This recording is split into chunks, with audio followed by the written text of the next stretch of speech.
Hello, I'm Dave Pughe-Parry of Living Adventure.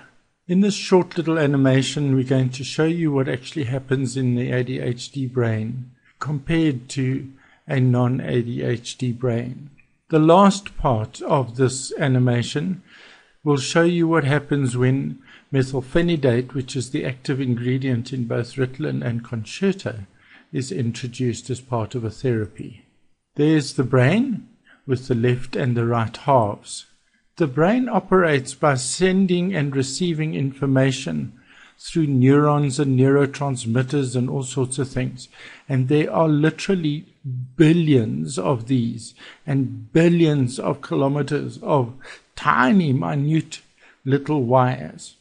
But we are going to look at what actually happens there in that tiny little square.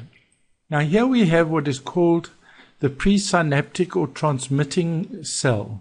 If you can imagine that as a mobile cell phone transmitting pole, one of those many thousands that are all around the country, that is what that is like. And then down at the bottom, we have your cell phone, or the postsynaptic or receiving cell.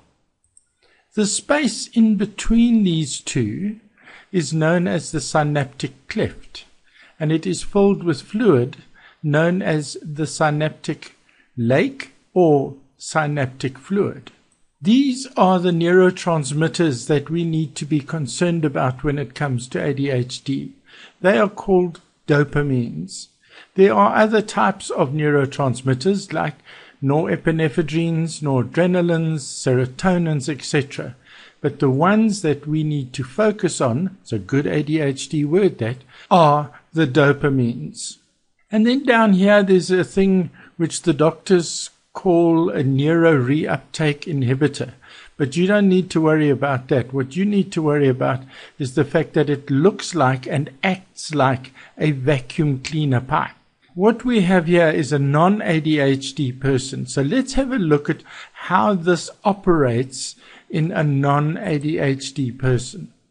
There you can see the dopamines go and they travel, deliver their information, and then they are sucked up by that vacuum cleaner pipe. Did you notice that they also went very regularly? Now let's have a look at what happens in an ADHD brain. And you can see this slowly, and oops, there that one went and it was taken up before it had delivered its information. Let's see what happens when we add methylphenidate in. If you can imagine a ping pong ball that has been placed in the opening of that vacuum cleaner pipe. So now let's have a look at what actually happens. Now you can see, oops, it bounces off and goes, and it does deliver its information. And then it is sucked up in the correct way. And that is what happens inside an ADHD brain when methylphenidate is available.